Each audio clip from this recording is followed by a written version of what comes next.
Hello friends, welcome to online Fateh classes. देखो, हमने जो पिछली वीडियो के अंदर हमने पढ़ा था संसद के बारे में, व्यवस्थापिका के बारे में बात की थी। बात की व्यवस्थापिका आर्टिकल 79, आर्टिकल 79 था। उसके अंदर लोकसभा, राज्यसभा और राष्ट्रपति से मिलकर जो हमारी व्यवस्थापिका तैयार हुई थी। उसके बाद उसके बारे में कानून निर्माण की हमने बात की थी, संविधान में संशोधन की बात की थी, लोकसभा गठन पढ़ा था, उसके बाद राज्यसभा गठन की बात की थी। और राष्ट्रपति जो हस्ताक्षर करता है आर्टिकल 111 के तहत, वो जो लोकसभा के पास मान लेते हैं, लोकसभा और राज्यसभा ये दोनों मिलकर किसी कानून को पास कर देती है, विधेयक को पास कर देती है। उसके बाद जाता है राष्ट्रपति के पास, और राष्ट्रपति उसके ऊपर जो हस्ताक्षर करता है वो आर्टिकल 111 के तहत क्या कर देता है, उस पर हस्ताक्षर कर देता है। यानी 3 अंग है, 1 1 1, तो इसके आधार पर ले सकते हो 1 1 1 यानी 111 के तहत वो हस्ताक्षर के लिए राष्ट्रपति के पास आता है। उसके बाद नेक्स्ट आज जो हमारा टॉपिक है वो है संघीय कार्यपालिका के बारे में। देखो, हमने संसद को पढ़ा, व्यवस्थापिका को पढ़ा, अब आता है हमारी कार्यपालिका। क्योंकि सरकार के 3 अंग होते हैं, व्यवस्थापिका, कार्यपालिका और न्यायपालिका।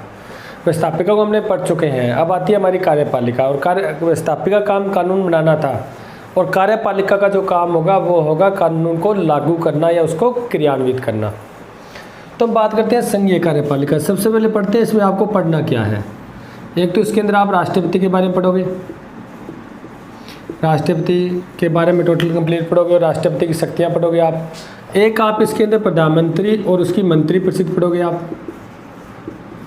प्रधानमंत्री और मंत्रिपरिषद के बारे में हम पढ़ेंगे, ठीक है। क्योंकि मैं आपको यही बता देता हूँ, देखो हमारे भारत में संसदीय तंत्र को अपनाया गया है, संसदीय शासन तंत्र को अपनाया गया है।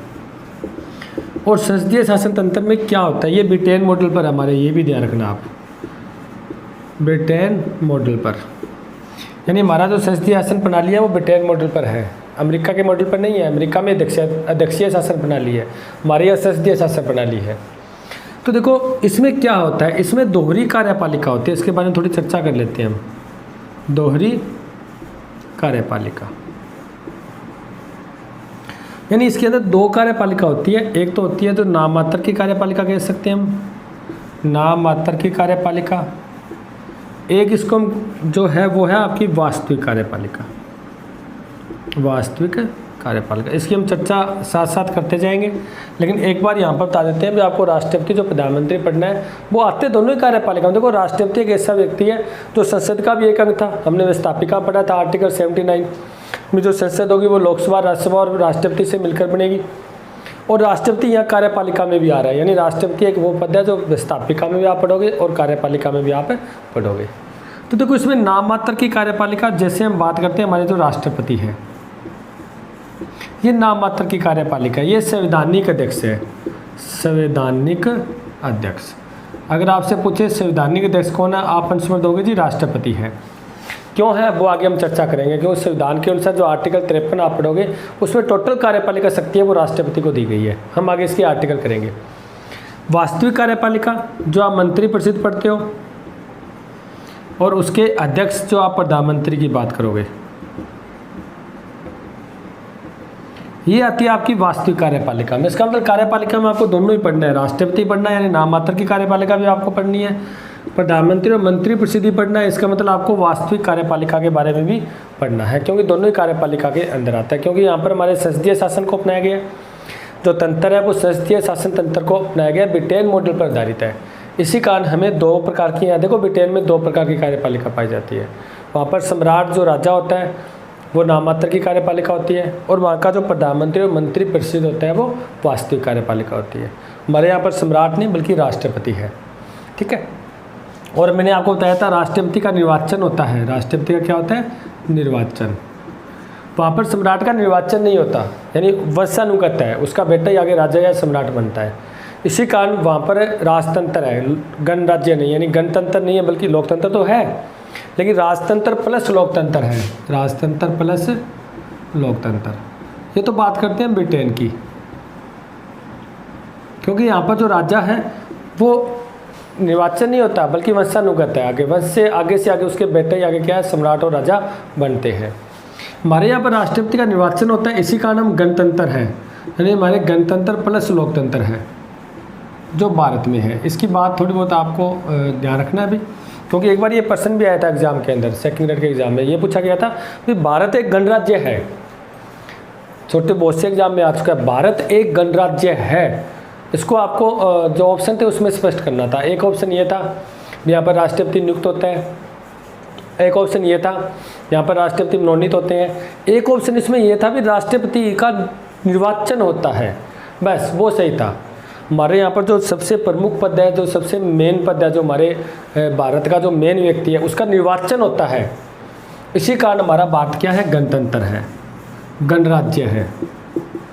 और ये हमने उसके अंदर भी पढ़ा था प्रस्तावना के अंदर, हम भारत के लोग भारत को एक संपूर्ण प्रभुत्व संपन्न समाजवादी पंथनिरपेक्ष लोकतांत्रिक गणराज्य बनाने के लिए, यानी गणराज्य शब्द है वो प्रस्तावना में भी लिखा गया है। क्यों? क्योंकि हमारे यहाँ पर राष्ट्रपति का निर्वाचन होता है। उसके बाद हम नेक्स्ट आज हम टॉपिक शुरू करते हैं राष्ट्रपति को। इसको मतलब बात कर रहे हैं आज हम नाम मात्र की कार्यपालिका की, नाम मात्र की कार्यपालिका राष्ट्रपति। देखो राष्ट्रपति, इसको हम शुरू करते हैं। वैसे तो आपको बता ही दिया है नाम मात्र की कार्यपालिका है, ठीक है। उसके बाद ये संवैधानिक अध्यक्ष है, और जो प्रधानमंत्री होता है ना वो सरकार का अध्यक्ष होता है। अगर आज राज्य अध्यक्ष, इसको हम राज्य अध्यक्ष भी बोलते हैं, राज्य का अध्यक्ष। ये तीन बातें हैं, नाम मात्र अध्यक्ष आ जाए राष्ट्रपति, संवैधानिक अध्यक्ष आ जाए राष्ट्रपति, राज्य का अध्यक्ष राष्ट्रपति, लेकिन सरकार का अध्यक्ष प्रधानमंत्री। अगर मैं यहाँ लिख दूँ सरकार का अध्यक्ष, आप आंसर क्या दोगे, प्रधानमंत्री। बात समझ रहे हो? राज्य का अध्यक्ष संवैधानिक अध्यक्ष और नाम मात्र का अध्यक्ष राष्ट्रपति और सरकार का अध्यक्ष प्रधानमंत्री, ठीक है। तो पढ़ते हैं हम राष्ट्रपति के बारे में। देखो राष्ट्रपति की बात करें हम, तो हम बात शुरू करते हैं आर्टिकल 52 से। आपका राष्ट्रपति है वो आर्टिकल 52 से शुरू हो जाता है। हमने थोड़ी बातें हैं जो आर्टिकल के तहत पढ़ेंगे राष्ट्रपति की हम। देखो आर्टिकल 52 आपको जो संविधान का एक अनुच्छेद है वो ये कहता है कि भारत के लिए एक राष्ट्रपति पद की व्यवस्था की गई है, राष्ट्रपति पद की व्यवस्था की गई है। या आप ये भी कह सकते हो भारत के लिए एक राष्ट्रपति होगा, ये बोलता है आपका आर्टिकल 52 भी हमारे देश के लिए एक राष्ट्रपति पद की व्यवस्था की गई है, या भारत का एक मेन व्यक्ति जो राष्ट्रपति होगा, ठीक है, उसकी जो पद की व्यवस्था एक राष्ट्रपति होगा, ये बात कही गई है आर्टिकल 52 में। अब आता है आर्टिकल 53। आर्टिकल 53 में क्या कहा गया? देखो 53 में देखो यहाँ पर तो कहा एक राष्ट्रपति का पद सृजित किया जाएगा, यानी राष्ट्रपति पद की एक व्यवस्था की जाएगी भारत के लिए, अपने देश के लिए। जो राष्ट्रपति होगा उसके पास कार्यपालिका शक्ति निहित होगी, राष्ट्रपति में कार्यपालिका शक्ति या शक्तियाँ निहित होगी। इसका मतलब यहाँ पर बात देखो आप, संविधान के अनुसार, क्योंकि आर्टिकल 53 संविधान का है, संविधान के अनुसार जो कार्यपालिका शक्तियाँ वो किसको दी गई है? राष्ट्रपति को। इसी कारण इसको हम क्या बोलते हैं? संवैधानिक अध्यक्ष बोलते हैं। इसी कारण हम क्या बोलते हैं? हम संवैधानिक अध्यक्ष बोलते हैं, क्योंकि संविधान के अनुसार आर्टिकल 53 स्पष्ट रूप से कहता है भी जो कार्यपालिका शक्ति होगी वो राष्ट्रपति में निहित होगी। उसका प्रयोग या तो वह सेवा करेगा, ये भी बात कही गई है, या अपने जो उनके प्रतिनिधि है उससे वो उसका प्रयोग करवाएगा। बात समझ आ गई?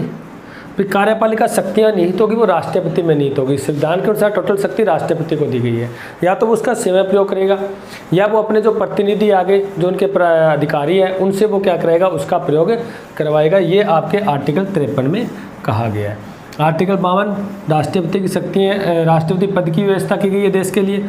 आर्टिकल 53 संविधान के अनुसार कार्यपालिका शक्ति होगी वो राष्ट्रपति में निहित होगी। इसी कारण इसको हम क्या बोलते हैं? संवैधानिक अध्यक्ष कहते हैं। देखो आप कहोगे सर यहाँ पर तो आर्टिकल 53 क्या है? टोटल शक्तियाँ राष्ट्रपति को दी जा रही है, फिर इसको नाम मात्र का अध्यक्ष क्यों बोलते हैं? फिर तो ये वास्तविक अध्यक्ष हुआ, क्योंकि जब संविधान ने ही टोटल शक्ति राष्ट्रपति को दे दी है तो फिर तो राष्ट्रपति उसका यूज़ स्वयं करेगा या अपने प्रतिनिधि से करेगा। लेकिन उसके बाद हमारे एक संविधान में आर्टिकल मिलता है, आर्टिकल 74, एक मोस्ट इम्पोर्टेंट आर्टिकल, जिसने क्या कर दिया? जिसने राष्ट्रपति को शक्ति तो दी है लेकिन साथ में राष्ट्रपति की शक्ति छीन भी ली है। कैसे? इसने ये कहा है, या मैं इसको क्लियर कर देता हूँ। देखो आर्टिकल 74 ये कहता है भी जो राष्ट्रपति अपनी शक्ति का प्रयोग, राष्ट्रपति अपनी शक्ति का प्रयोग मंत्रिपरिषद व उसके अध्यक्ष प्रधानमंत्री की सलाह पर करेगा, सलाह पर करेगा। देखो बात क्या हुई यहाँ पर, तो हमने कह दिया अभी टोटल कार्यपालिका शक्ति राष्ट्रपति में निहित होगी आर्टिकल 53, लेकिन यहाँ मैंने कह दिया अभी जो शक्ति उसको राष्ट्रपति में निहित होगी उसका प्रयोग वो मंत्रिपरिषद और उसके अध्यक्ष प्रधानमंत्री की सलाह पर करेगा। इसका मतलब ये नाम मात्र का ही रहेगा। सलाह कौन दे रहा है? मंत्रिपरिषद और प्रधानमंत्री सलाह दे रही है, और जो सलाह देगा राष्ट्रपति उस पर क्या करेगा? हस्ताक्षर करेगा, बस। यानी उसका सिर्फ नाम चलेगा राष्ट्रपति का, लेकिन सलाह देने वाले कौन होंगे? प्रधानमंत्री और मंत्रिपरिषद उसको सलाह देंगे भी कौन सा निर्णय लेना है, कौन सा कानून बनाना है, भी किस पर किस प्रकार हस्ताक्षर करनी है, किसको मानना है, किसको नहीं मानना। जैसे अभी आर्टिकल 370 धारा थी, जम्मू कश्मीर को तोड़ा गया था, उसका आपने प्रेस नोट देखा होगा। उसमें क्या था? राष्ट्रपति ने 370 धारा को तोड़ा, लेकिन वास्तव में जो उसका निर्णय था वो हमारे नरेंद्र मोदी जी का था, उनकी मंत्रिपरिषद का था। राष्ट्रपति ने तो लास्ट में साइन किए थे। इसका मतलब ये आर्टिकल 74 स्पष्ट रूप से बोलता है भी जो राष्ट्रपति अपनी शक्ति का प्रयोग करेगा वो मंत्रिपरिषद और उसके अध्यक्ष प्रधानमंत्री की सलाह पर ही करेगा, उसके अलावा वो नहीं कर सकता। अब ये सलाह क्या है? देखो सलाह मानने के लिए राष्ट्रपति बाध्य है या नहीं, इसके बारे में चर्चा करते हैं। थोड़ी बता देता हूँ आपको मैं। देखो पहले क्या हुआ था, राष्ट्रपति को बिल्कुल संविधान में संशोधन करके ऐसा कह दिया भी जब राष्ट्रपति के पास सलाह आएगी तो राष्ट्रपति पहली बार ही मानने में बाध्य है, राष्ट्रपति को हस्ताक्षर करने ही पड़ेंगे, वो मना नहीं कर सकता। लेकिन उसके बाद जब संविधान में संशोधन करके ये कहा गया कि राष्ट्रपति एक बार सलाह को पुनः विचार के लिए भेज सकता है, सलाह पुनः विचार के लिए भेज सकता है। अगर राष्ट्रपति को ऐसा लगे भी इसके अंदर फिर से विचार किया जाए, जो निर्णय आया, जो विधेयक आया वो मतलब किसी न किसी प्रकार से संविधान का अतिक्रमण कर रहा है या संविधान के अनुसार नहीं है, तो उसको वापस भेज सकता है। एक बार राष्ट्रपति के पास पावर है वापस भेजने की विधेयक को, उस सलाह को। लेकिन यदि वही सलाह दूसरी बार आए, सलाह दूसरी बार आए तो राष्ट्रपति को हस्ताक्षर करने ही पड़ेंगे, यानी राष्ट्रपति क्या होता है उसमें बाध्य होता है। ठीक है, उसके बाद नेक्स्ट पढ़ते हैं। देखो आर्टिकल 52 पढ़ा आपने, भारत के लिए, देश के लिए एक राष्ट्रपति पद की व्यवस्था की गई है या एक राष्ट्रपति होगा। 53 में आपने पढ़ा कार्यपालिका शक्ति राष्ट्रपति में निहित होगी। अब बात करते हैं हम राष्ट्रपति के निर्वाचन की। देखो राष्ट्रपति के निर्वाचन से संबंधित आपको 2 आर्टिकल मिलते हैं, आर्टिकल 54 और आर्टिकल 55। देखो हमने आर्टिकल 52 पढ़ा, एक राष्ट्रपति होगा। आर्टिकल 53 पढ़ा, राष्ट्रपति के अंदर कार्यपालिका शक्ति निहित होगी। और एक आपको मैं बता देता हूँ, आप कोई भी एग्जाम दे रहे हो, राष्ट्रपति अगर आपके सिलेबस में है तो कम से कम आपको 3 या 4 क्वेश्चन मिलते हैं, कोई भी एग्जाम हो XYZ। और जहाँ पर राजनीति है वहाँ पर राष्ट्रपति भी है, और राष्ट्रपति का पर्सन पक्का क्लियर होता है, कोई भी एग्जाम उठा के देख लो आप। तो 52 राष्ट्रपति होगा, 53 कार्यपालिका शक्ति निहित होगी। आर्टिकल 54 कहता है भी राष्ट्रपति का जो निर्वाचन होगा वो किसके द्वारा होगा? उसके लिए एक निर्वाचन मंडल का गठन किया जाएगा। क्या होगा? निर्वाचन मंडल का गठन किया जाएगा जो राष्ट्रपति के निर्वाचन में भाग लेगा। देखो मैं बता देता हूँ, राष्ट्रपति का निर्वाचन होता है वो अप्रत्यक्ष विधि से होता है। एक समानुपातिक जो विधि है उसकी एक विधि है एकल संक्रमणीय मतपत्ति प्रणाली है। अनुपातिक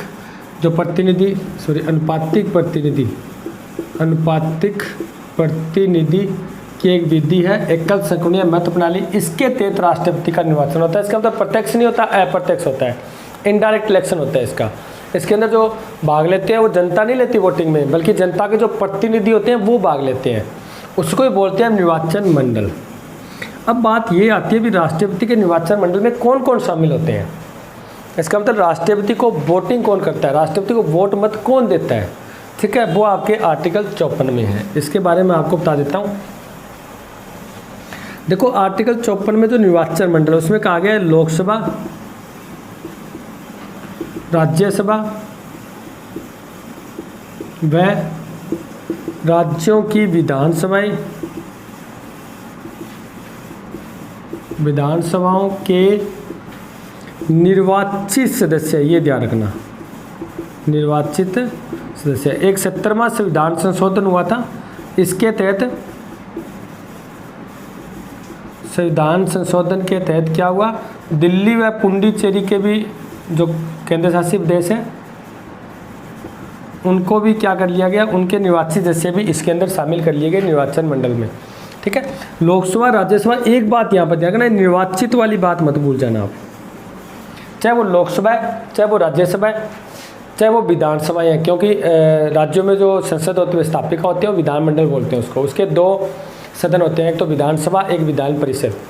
और आपको पता है सभी राज्यों में विधान परिषद नहीं है। आर्टिकल 169 के तहत, इसके बारे में थोड़ा बता देता हूँ आपको मैं। आर्टिकल 169 के तहत कोई राज्य है वो नई विधान परिषद बना भी सकते हैं, यानी दूसरा सदन, और जो चल रही है उसको ख़त्म भी किया जा सकता है 169 के तहत। वर्तमान में 6 राज्य ऐसे हैं, पहले जम्मू कश्मीर था लेकिन अब वो राज्य नहीं रहा। अब वर्तमान में 6 ऐसे राज्य, इसके अंदर 2 सदन पाए जाते हैं, बाकियों में एक ही सदन है। राजस्थान में भी एक सदन है विधानसभा। कौन कौन से इसके बारे में बता देता हूँ। उत्तर प्रदेश है, महाराष्ट्र है, ठीक है, बिहार है, कर्नाटक है, आंध्र प्रदेश है और तेलंगाना है। यानी वर्तमान में 6 राज्यों में 2 सदन पाए जाते हैं, बाकी सभी राज्यों जो 28 राज्य हैं उनमें सभी राज्यों में क्या पाई जाती है, एक ही सदन पाया जाता है, विधानसभा पाई जाती है। तो अब आती है बात, भाग कौन लेते हैं, लोकसभा, राज्यसभा और राज्यों की विधानसभाओं के निर्वाचित सदस्य भाग लेते हैं। इसका मतलब मनोनीत सदस्य भाग नहीं लेते, जो मनोनीत होते हैं। और हमने पढ़ा था, आपको बताया भी था, भी लोकसभा में राष्ट्रपति कितने सदस्यों को मनोनीत करता है। हमने बात की लोकसभा में राष्ट्रपति 2 सदस्यों को मनोनीत करता है। हमने बात की राज्यसभा में टोटल 12 सदस्यों को, यानी टोटल संसद में 14 सदस्य मनोनीत होते हैं। ये राष्ट्रपति के निर्वाचन में भाग नहीं लेते, भाग नहीं लेते। प्रश्न दोनों साइड उठते हैं, अभी कौन भाग लेता है, कौन भाग नहीं लेते। अगर प्रश्न आ जाए कौन भाग लेता है तो आप कहोगे जी लोकसभा, राज्यसभा, विधानसभा के निर्वाचित सदस्य भाग लेते हैं। कौन नहीं लेते, एक तो आप कहोगे जी जो मनोनीत सदस्य है ना, मनोनीत, वो भाग नहीं लेते। दूसरी आप कहोगे राज्यों के विधान परिषद भाग नहीं लेती। ये दोनों बातें याद रखनी है आपको। कौन भाग लेते हैं, लोकसभा, राज्यसभा, विधानसभाओं के निर्वाचित सदस्य। कौन भाग नहीं लेते, जो मनोनीत है, ठीक है, और प्लस जो राज्यों के विधान परिषद है वो इसमें भाग नहीं लेते। ठीक है, ये बोलता है आपको आर्टिकल 54, जो एक निर्वाचन मंडल की बात करता है। अभी किस प्रकार राष्ट्रपति का निर्वाचन होगा, कौन कौन वोटिंग करेंगे, ठीक है, उस निर्वाचन मंडल में कौन कौन सदस्य शामिल होंगे। तो सिर्फ निर्वाचित सदस्य शामिल होते हैं। उसके बाद हम नेक्स्ट बढ़ते हैं। देखो आप निर्वाचित सदस्य की बात करो तो आपको बता देते हैं, जैसे लोकसभा में वर्तमान में कितने सदस्य हैं, आप कहोगे जी 545। इसमें से 2 मनोनीत है राष्ट्रपति द्वारा। एंग्लो इंडियन आर्टिकल 331 के तहत इस चीज़ को कर चुके हैं हम, ठीक है। कितने बचे, 543, ये भाग लेते हैं, निर्वाचित है ये भाग लेते हैं। मैं बात करूँ राज्यसभा की, राज्यसभा वर्तमान में 245। इसमें से 12 सदस्य तो वो हैं जो राष्ट्रपति मनोनीत करता है, जो कला, साहित्य, विज्ञान और समाज सेवा में विशेष ज्ञाता होते हैं, जो स्पेशल उनको नॉलेज होता है, ठीक है। कितने बचे पीछे, 233, ये निर्वाचित है, ये राष्ट्रपति के निर्वाचन में भाग लेते हैं। इसका मतलब ये तो आ गया लोकसभा में, ये हो गया राज्यसभा में। अगर मैं पूछूँ संसद में टोटल कितने भाग लेते हैं, अरे ये बार बार आपको क्यों बता रहा हूँ, क्योंकि बहुत बार ऐसे प्रश्न पूछे जाने लगे हैं। अब लोकसभा, राज्यसभा यानी कुछ अलग प्रकार के प्रश्न पूछे जाने लगे हैं। जैसे मैंने कहा था कि पूरे संसद में कितने मनोनीत होते हैं, आज 70% लोगों ने 12 किया था, लेकिन 2 और 12 यानी वो योग पूछ रहा है आपसे, अलग नहीं पूछ रहा, योग पूछ रहा है। अगर यहाँ पर पूछ ले संसद में कितने सदस्य हैं जो राष्ट्रपति के निर्वाचन में भाग लेते हैं, आप कहोगे जी 545 तो 43 लोकसभा के हैं, 233 राज्यसभा के हैं। इसका मतलब टोटल 776 सदस्य क्या लेते हैं, राष्ट्रपति के निर्वाचन में भाग लेते हैं। वो आप पर डिपेंड करता है भी कितना कैच पावर कर सकते हो। भी उसने संसद का पूछा है, लोकसभा का पूछा है या राज्यसभा का पूछा है, ठीक है। ये हो गया जी हमारा निर्वाचन मंडल। अब आता है आपका आर्टिकल 55, क्योंकि मैंने कहा था निर्वाचन के अंदर आप 2 आर्टिकल पढ़ोगे, एक तो आर्टिकल 54 पढ़ोगे, क्योंकि 52 और 53 हम पहले कर चुके हैं, उसके बाद 54 में निर्वाचन मंडल आ गया। आर्टिकल 55 आपको क्या कहता है? वो कहता है भी राष्ट्रपति का निर्वाचन होगा ना, वो अप्रत्यक्ष विधि से होगा, यानी अप्रत्यक्ष निर्वाचन होगा, ठीक है। और वो विधि कौन सी होगी? एकल संक्रमणीय मत प्रणाली।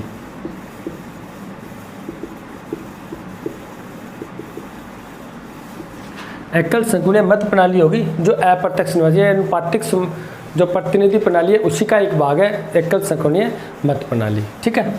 अब आपके इसके साथ एक फैक्ट और बता देता हूँ मैं, ध्यान रखना। हमारे जो राज्यसभा है उसके सदस्यों का जो निर्वाचन होता है, ध्यान रखना, वो एकल संक्रमणीय मत प्रणाली से होता है। हमारी जो विधान परिषदें हैं उसका निर्वाचन होता है, वो भी एकल संक्रमणीय मत प्रणाली से होता है। हमारा राष्ट्रपति तो हम पढ़ ही रहे हैं, उसके अंदर भी जो निर्वाचन होता है वो एकल संक्रमणीय मत प्रणाली से होता है। ध्यान रखना ये बात, ऐसी बात नहीं सिर्फ राष्ट्रपति में यूज होती है ये, ठीक है। राज्यसभा के सदस्यों के लिए भी यही होती है, विधान परिषद के सदस्यों के लिए भी यही होती है प्रणाली, और राष्ट्रपति के जो निर्वाचन होता है वो भी एकल संक्रमणीय मत प्रणाली ही होती है। ये होती क्या है देखो, इसके अंदर जो होता है ना एकल संक्रमणीय, यानी सिंगल ट्रांसफरेशन जो वोटिंग मेथड होता है, ठीक है, यानी ट्रांसफ़र होता है इसके अंदर। वोट क्या होते हैं? ट्रांसफ़र होते हैं। किस प्रकार होते हैं वो पढ़ते हैं हम इसको समझने से पहले एक छोटा सा उदाहरण लेते हैं। A, B, C और D, यानी 4 सदस्य क्या है राष्ट्रपति के लिए अपने फॉर्म अप्लाई करते हैं राष्ट्रपति बनने के लिए, ठीक है। अब इससे पहले बता देता हूँ इसके लिए क्या होता है, एक निश्चित कोटा होता है, निश्चित कोटा। देखो हमारे भारत के अंदर एक प्रणाली अपनाई गई है जो ब्रिटेन मॉडल पर आधारित है, भी जो सबसे आगे उसी की जीत, जो सबसे आगे उसी की जीत। आप MP देखते होंगे, जो मेंबर ऑफ पार्लियामेंट है, सांसद है, विधायक है, MLA है, उनको आप देखते होंगे जिनको ज़्यादा वोट मिलता है ना वो जीत जाता है। जैसे मान लेते हैं, एग्जाम्पल लेते हैं, 100 टोटल वोट थे, सबको 9 मिला, एक को 10 मिल गया, वो जीत गया। वैसे तो मिला 10% ही वोट है, लेकिन वो सबसे आगे है, इसका मतलब वो जीत गया। लेकिन एकल संक्रमणीय मत प्रणाली में ये नहीं है, उसमें निश्चित कोटे की आवश्यकता होती है। जब तक निश्चित कोटा, जैसे है ना हमारे 11वीं 12वीं में पास मार्क्स के लिए जैसे 35-36% या 33% नंबर चाहिए, उससे नीचे वाला चाहे नहीं, मतलब वो पास नहीं होगा, उसके ऊपर वाला ही पास होगा। इसी प्रकार इसमें प्रणाली अपनाई गई है कि निश्चित कोटा मिलता है तभी राष्ट्रपति बनता है, वरना नहीं बनता। उसका एक सूत्र होता है, वो बता देता हूँ आपको मैं। निश्चित कोटे का वैध मत बटा 1 + 1 + 1। इसमें है क्या, वैध मत होंगे, टोटल कितने मत गिरे गए हैं? एक होता है भी निर्वाचित होने वाले सदस्यों की संख्या। निर्वाचित होने वाले सदस्य कितने? एक ही तो है, राष्ट्रपति एक ही तो निर्वाचन करना है हमें, तो यहाँ पर मैंने 1 लगा दिया। यहाँ लिख दूँ मैं निर्वाचित होने वाले सदस्यों की संख्या +1 + 1, ये सूत्र के अंदर है, ये सूत्र के अंदर ही है। तो वैध मत सदस्य एक ही निर्वाचन होना है, राष्ट्रपति एक ही होना है, तो 1 + 1 + 1, इसका क्या बन गया? वैध मत बटा में 2 + 1। एक ही बात है ना, ये जो वैध मत है उसको 2 से भाग कर दो, +1 लगा दो। अब यहाँ पर लेते हैं, मान लेते हैं टोटल 1000 मत है।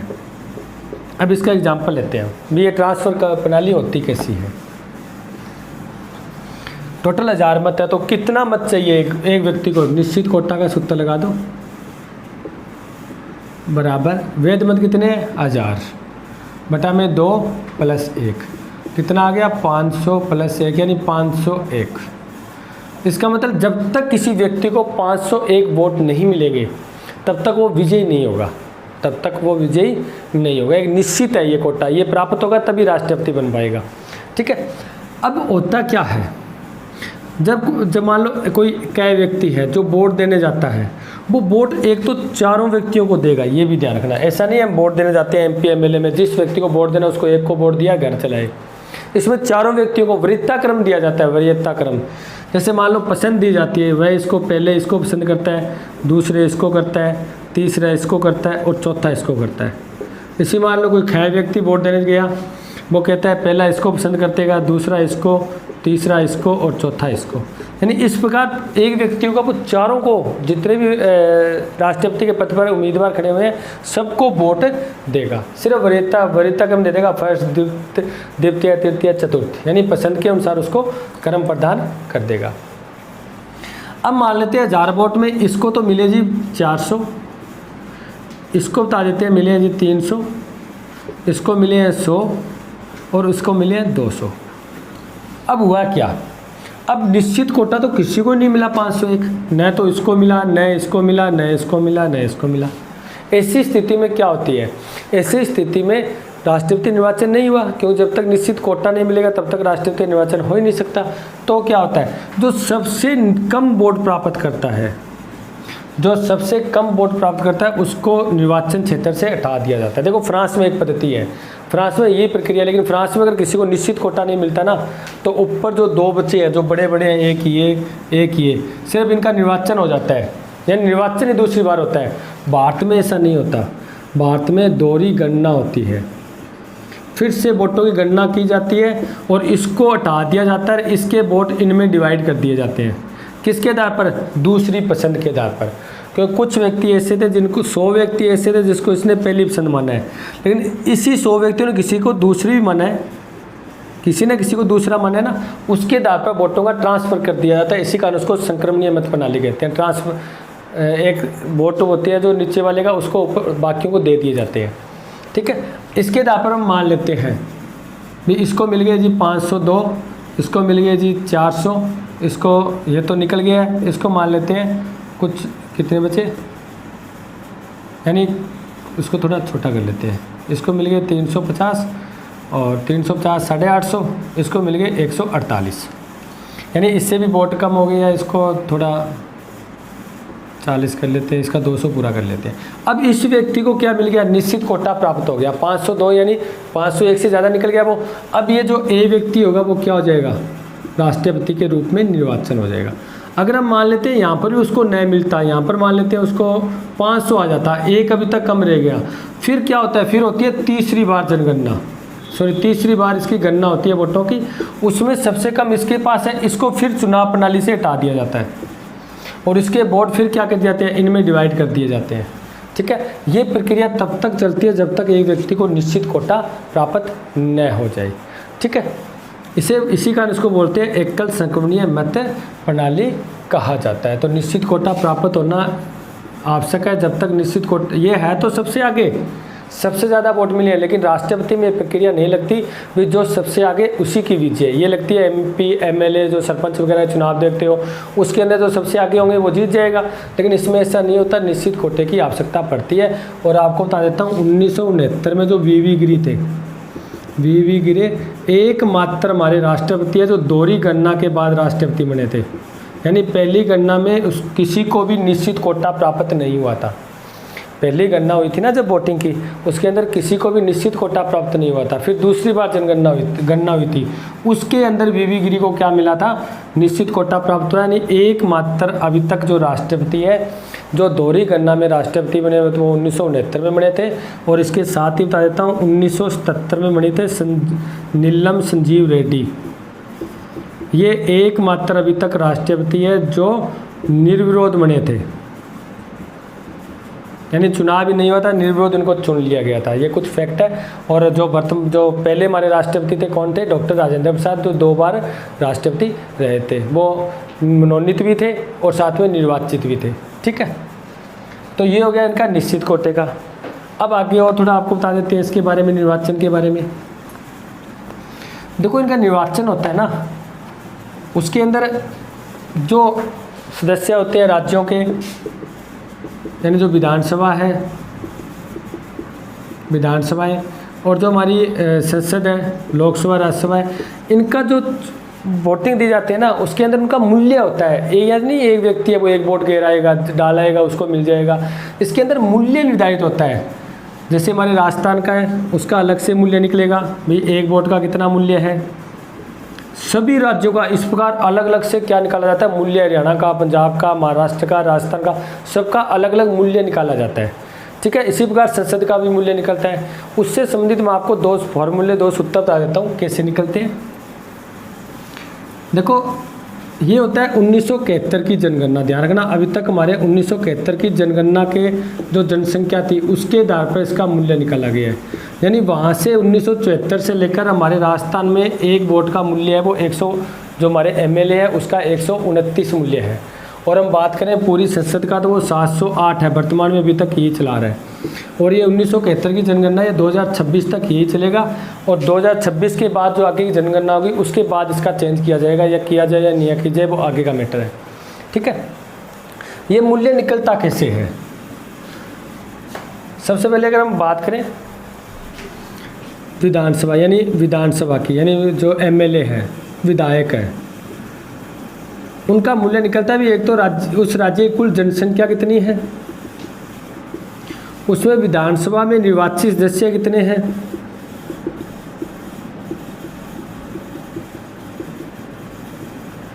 देखो हमारे जितनी भी जनसंख्या होती है, कुल जनसंख्या, उसको निर्वाचित होने वाले सदस्यों से भाग दे देते हैं, जो निकले उसको आगे हजार से फिर विभाजित कर देते हैं। इसके द्वारा हम क्या निकाल सकते हैं, एक विधायक का मूल्य निकाल सकते हैं। चाहे आप किसी भी राज्य का देख लो, राजस्थान की 1971 की जनगणना यहाँ लिख लो आप, 1971 की जनसंख्या की कुल जनसंख्या, ठीक है। पंजाब की, हरियाणा, कहीं की देख लो, आप क्या देखोगे, उसकी कुल जनसंख्या देखोगे। उसके बाद उसमें कितने निर्वाचित सदस्य हैं, जैसे हमारे यहाँ पर 200 एमएलए हैं राजस्थान में, तो 200 से भाग दे दोगे, 1971 की जनसंख्या देख लोगे, जो आपको मान है उसको 1000 से फिर विभाजित कर दोगे। ठीक है, उसके द्वारा आप क्या निकाल सकते हो, एक विधायक का मत का मूल्य निकाल सकते हो, मत का मूल्य। और जब ये राजस्थान का निकल गया तो सभी 28 राज्यों का मूल्य निकाल कर जोड़ दोगे, क्योंकि ये एक का मान लेते हैं, मैंने बताया था 129 है, तो 200 का कितना हुआ, 200 से गुणा कर देंगे, टोटल मूल्य आ जाएगा ना। अब आगे हम संसद का कैसे निकालेंगे, हैं जो एमपी होते हैं, आप संसद की बात करते हो ना, ये तो विधानसभा की है, संसद की निकालेंगे ना हम, जो एमपी की मेंबर ऑफ पार्लियामेंट। इसका क्या करेंगे भी, पूरे जो सभी राज्य हैं, हमने सभी राज्यों का क्या किया था, उनके मत का मूल्य निकाला था, तो सभी राज्यों के मत के मूल्य को जोड़ देंगे, मूल्य को जोड़ देंगे। और जो संसद में जितने भी निर्वाचित सदस्य, आप यहाँ लिख लो, संसद में निर्वाचित सदस्य, उससे क्या कर देंगे, भाग दे देंगे। जैसे मैंने अभी बताया था आपको 776 है वो संसद में टोटल निर्वाचित सदस्य है। इसको भाग भूग लिखने की जरूरत नहीं है हजार वगैरह की, इसके अंदर तो जब सभी राज्यों का आपने निकाल लिया उन सबका जोड़ कर दो, वो ऊपर लिख दो सभी राज्यों का। ठीक है, उसके बाद संसद में जो निर्वाचित सदस्य होते हैं जैसे 776 है उससे भाग कर दो, जो आपको आएगा वो एक सांसद के मत का मूल्य आ जाएगा। बात समझे ना भी, इसका निर्वाचन ऐसे होता है, एक तो एकल संक्रमणीय, यानी किस प्रकार निश्चित कोटे का सूत्र आपको मैं बता चुका हूँ, याद रखना है पक्का। एक एमएलए का सूत्र आपसे पूछा जा सकता है भी, एक एमएलए का मूल्य कैसे निर्धारित होता है, वो सूत्र मैं आपको बता चुका हूँ। आपको एमपी का, सांसद का मूल्य पूछा जा सकता है, उसका मैं सूत्र आपको बता चुका हूँ। इससे आप क्या कर सकते हो, एक सांसद का मूल्य निकाल सकते हो। इसका मतलब यहाँ पर जैसे मैंने अभी बताया था, राजस्थान के 129 है, अगर एक व्यक्ति वोट देगा, एक एमएलए, तो उसके पास 129 मूल्य जाएगा, न कि एक वोट जाएगा। मैंने कहा जैसे सांसद का 708 है, अगर एक एमपी उसको व्यक्ति को वोट देगा तो वहाँ पर मूल्य जाएगा 708, न कि एक वोट जाएगा। यानी इस प्रकार क्या होता है, मूल्य होता है, और मूल्य के आधार पर पसंद दी जाती है, पहली, दूसरी, तीसरी और चौथी, चाहे कितने प्रतिनिधि हो, उम्मीदवार हो। उसके बाद बता देता हूँ, राष्ट्रपति के पद के लिए 50 प्रस्तावक चाहिए हमें, और 50 ही अनुमोदक चाहिए। यानी जब फॉर्म अप्लाई करते हैं 50 प्रस्तावक होना चाहिए, 50 अनुमोदक होने चाहिए, और 15,000 की जमानत की राशि होती है। और ये जमानत राशि के बारे में जानते हो, 1/6, यानी पूरे वोट का अगर छठा भाग उसको नहीं प्राप्त होता है, जमानत राशि जब्त कर ली जाती है। यानी पूरे वोटों का क्या होता है, 1/6 भाग प्राप्त होना चाहिए। अगर उससे कम प्राप्त होता है तो वो जमानत राशि जब्त हो जाती है। और उससे पहले ये प्रस्तावक अनुमोदक थे वो कम थे, तो फिर क्या हुआ, लोगों ने अपनी फेमस होने के लिए, अपनी लोकप्रियता बढ़ाने के लिए ऐसे फॉर्म भर देते थे, राष्ट्रपति का फॉर्म भर देते थे। 35 वर्ष की उम्र चाहिए, जितनी आपको बताया भी था, ये राष्ट्रपति के पद के लिए उम्र चाहिए न्यूनतम 35 वर्ष। यानी वो ऐसे ही फॉर्म भरते थे, अखबारों की सुर्खियों में आ जाते थे वो। इसको रोकने के लिए प्रस्तावक को भी बढ़ा दिया गया 1997 के अंदर। अनुमोदक को भी बढ़ा दिया गया और जो जमानत राशि थी उसको भी चेंज कर दिया गया, ताकि जो फालतू बंदे हैं जो इतने मतलब गहनता से काम नहीं करते या फॉर्म नहीं भरते, ठीक है, सिर्फ अपनी लोकप्रियता के लिए फॉर्म भरते हैं, ऐसे लोगों से छुटकारा पाया जा सके। ठीक है, तो ये है हमारे राष्ट्रपति का निर्वाचन। ठीक है फ्रेंड्स, बाकी हम राष्ट्रपति की योग्यता भी पढ़ेंगे, राष्ट्रपति की शक्तियाँ पढ़ेंगे, जो सामान्यकालीन शक्ति है, आपातकालीन शक्ति है, क्योंकि राष्ट्रपति आपके लिए बहुत इंपॉर्टेंट है। और राष्ट्रपति का हम जो भी मैटर करेंगे बिल्कुल डिटेल से करते चलेंगे, भी कोई पर्सन हमारा छूट ना पाए। वो हम नेक्स्ट क्लास नेक्स्ट वीडियो में मिलेंगे। Thank you.